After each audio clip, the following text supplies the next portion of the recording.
अब बात करते हैं फ्यूल रोल आउट के बारे में।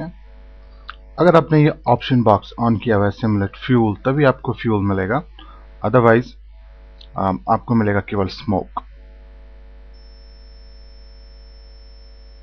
ओके, स्टॉप करते हैं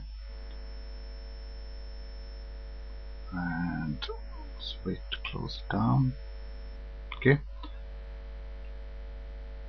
ऑन करिए। सबसे ऊपर है ignition. Okay, so this is ignition temperature. जो फ्यूल है वो हर एक वॉक्सल में बर्न होगा जब टेम्परेचर उसका रहेगा इक्वल टू दिस वैल्यू और greater than this value. Okay, तो अभी इग्निशन टेम्परेचर हमारा 100 है। अगर हम इसको 10 कर देते हैं सही और सिमुलेट करते हैं,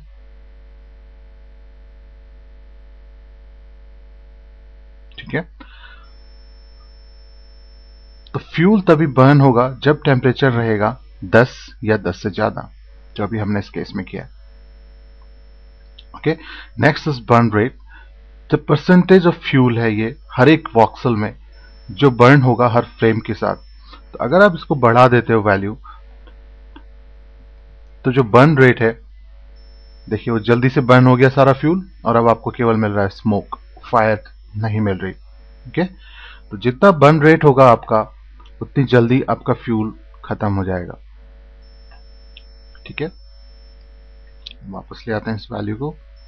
बर्न रेट वेरिएशन, यह है मैक्सिमम वेरिएशन जो अलाउड है बर्न रेट में। एक तरह से एक रैंडम वैल्यू है जो इसमें ऐड होती है। ओके, देन हीट प्रोडक्शन, ये डिटरमाइन करता है कि रेट ऑफ टेम्परेचर कितना इंक्रीज होना है हर एक वॉक्सल के जलने पे।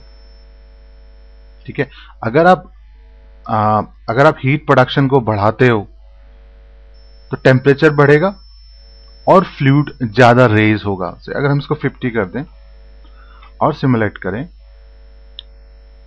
तो अब हमारी फ्लेम और ऊपर तक जाएगी बिकॉज हमने हीट प्रोडक्शन रेट बढ़ाया है।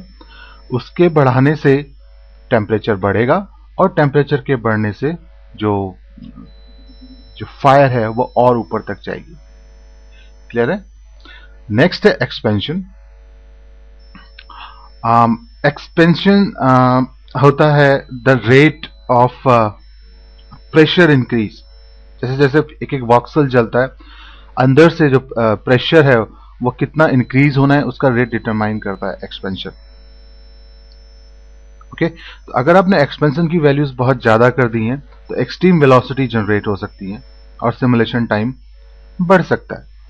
ओके, सो अगर हम इसको सेव कर दें 5, देन वी सिमुलेट, तो देखिए अब एक्सपेंशन ज्यादा होने से व्यू पोर्ट में भी और प्रीव्यू विंडो में भी आप देख सकते हैं बहुत ज्यादा वेलोसिटीज जनरेट हो रही हैं और अनरियलिस्टिक लग रहा है हमारा सिमुलेशन, और सिमुलेशन टाइम और मेमोरी भी ये ज्यादा कंज्यूम करेगा। तो आपको ये हमेशा ध्यान रखना है कि एक्सपेंशन पैरामीटर को एक्सेसिवली यूज नहीं करना। नेक्स्ट है हमारे पास फ्यूल क्रिएट स्मोक्स। अगर ये ऑप्शन बॉक्स ऑन है, ये चेक बॉक्स ऑन है, तो स्मोक क्रिएट होगा surface of the flame. Okay, और अगर ये ऑफ है तो जो स्मोक है वो ऑब्जेक्ट से ही जनरेट होता है। ठीक है, जो हमारा एमिटर है उससे ही जनरेट होता है। Alright, so next option here we have is smoke density. ये तभी आपको मिलेगा जब आप fuel create smoke option box on करेंगे। तो स्मोक डेंसिटी होती है अमाउंट ऑफ डेंसिटी ऐड जो की जाती है पर वॉक्सल जब फ्यूल अप्रोचेस 0। जब फ्यूल जल के बर्न होके उसकी वैल्यू 0 की तरफ जाने लगती है, तो कितनी डेंसिटी ऐड करनी है स्मोक की पर वॉक्सल, वो ये स्मोक डेंसिटी कंट्रोल करता है।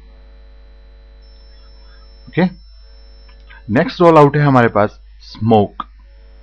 अगेन अगर आप स्मोक ऑन करोगे तो आपको केवल तभी स्मोक मिलेगा, अदरवाइज आपको केवल फ्लेम ही फ्लेम मिलेगी। ओके, सो इसे सिमुलेट स्मोक। इसमें 3 चीजें हैं आपके पास, dissipation minimum density, dissipation strength and diffusion. ठीक है। अगर स्मोक की डेंसिटी इस मिनिमम डेंसिटी से नीचे जाती है, ठीक है, तो वो स्मोक फेड होने लगेगा। जैसे रियल वर्ल्ड में होता है कि स्मोक थोड़ी देर बाद जलने के बाद जब कोई फ्यूज चीज जलती है, स्मोक जनरेट होता है, तो स्मोक धीरे धीरे फेड होने लगता है। सो डिसिपेशन मिनिमम डेंसिटी वैल्यू जब नीचे आएगी, आई एम सॉरी, जब स्मोक की डेंसिटी वैल्यू इस डिसिपेशन मिनिमम डेंसिटी वैल्यू से नीचे आएगी तो वो फेड होने लगेगी। किस तरीके से? इस डिसिपेशन स्ट्रेंथ पैरामीटर को यूज करते हुए। जितनी स्ट्रेंथ ज्यादा होगी उतना स्मोक जल्दी फेड होगा।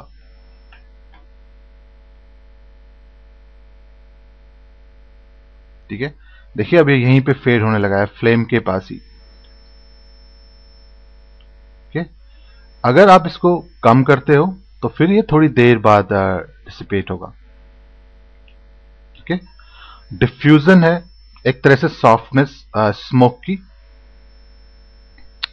ओके, सो ये अगर आप डिफ्यूजन बढ़ाते हो तो ये रेट ऑफ स्मोक डिफ्यूजन को कंट्रोल करता है, इसमें सॉफ्टनेस लाता है। ओके, नेक्स्ट रोल आउट है हमारे पास टेम्परेचर रोल आउट।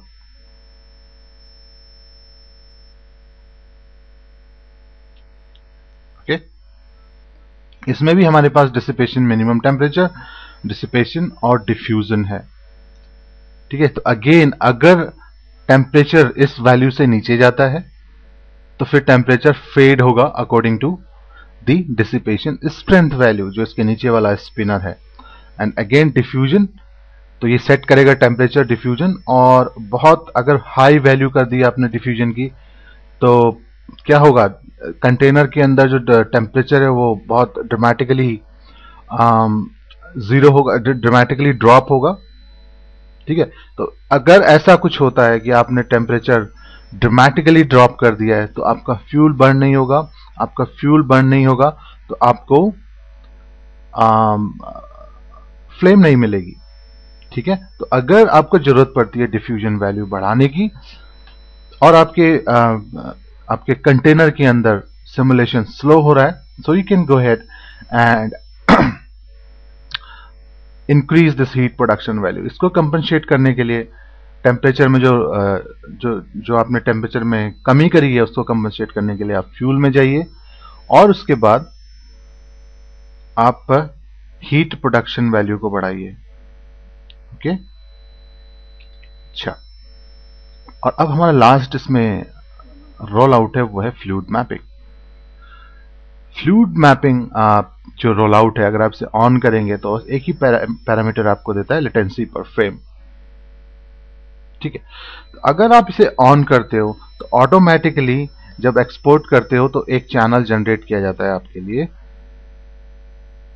ठीक है, उसको कहते हैं फ्लूइड मैपिंग चैनल, वो अपने आप जनरेट होता है आपके आउटपुट के लिए। तो एक बार अगर आपने मैपिंग के साथ सिमुलेट किया है तो ये बहुत जबरदस्त तरीके से आपकी फायर को और स्मोक को इनहैंस करता है। ठीक है, लेकिन कॉन्सिक्वेंटली ये आपके अगर आप इसे इंक्रीज करते हैं तो आपके ये सिमुलेशन टाइम और रैम कंजम्पशन को भी बढ़ा देता है। ओके, आपका सिमुलेशन टाइम 20% तक इंक्रीज हो सकता है और जो रैम है वो भी, अगर से आपने नंबर ऑफ वॉक्सेस 100 हैं, ठीक है, तो जो रैम की वैल्यू इंक्रीज होगी वो होगी लगभग 24 इंटू वॉक्सेस, तो 24 इंटू 100, 2400 बाइट्स आपकी इंक्रीज होंगी। लेकिन जरूरी नहीं है कि आप बहुत हाई डिटेल वैल्यू दो इसमें, इसके मैप में छोटी सी वैल्यू से भी आपको बहुत अच्छा रिजल्ट मिलता है। ओके, जो लेटेंसी पर फ्रेम है, तो जब फ्लूइड मैपिंग, जब सिमुलेशन जो ग्रिड है हमारे XYG वर्ड स्पेस में ट्रैवल करती है, ठीक है, तो जो कोऑर्डिनेट्स हैं वो स्ट्रेच हो जाते हैं कुछ जगहों पर जब इस कंटेनर के अंदर फ्लूइड मूव करता है। ओके, सो जो स्ट्रेच वैल्यू होती है उनको रीजनरेट करना पड़ता है periodically to default world coordinates. जो वर्ड कोऑर्डिनेट्स मूव हो गए हैं उनको डिफॉल्ट वर्ड कोऑर्डिनेट्स पे वापस लाने के लिए हमें उनको रीजनरेट करना पड़ता है पीरियडिकली। सो ये लेटेंसी वही काम करती है। सो ये है एक तरह से speed of regeneration. So latency per frames is the speed of regeneration of of the word of the coordinates जो इधर उधर हो गए और उनको रीजनरेट करना है वर्ड कोऑर्डिनेट के साथ। ठीक है, तो अगर आप लोअर वैल्यू रखोगे, अगर आपको फास्ट एंड कर्ली मोशन चाहिए तो आप इस वैल्यू को लो रखिए। अदरवाइज अगर आपको कर्ली मोशन इतने नहीं चाहिए तो आप इसको हाई कर सकते हैं, इसको इंक्रीज कर सकते हैं, इस वैल्यू को लेटेंसी पर फ्रेम।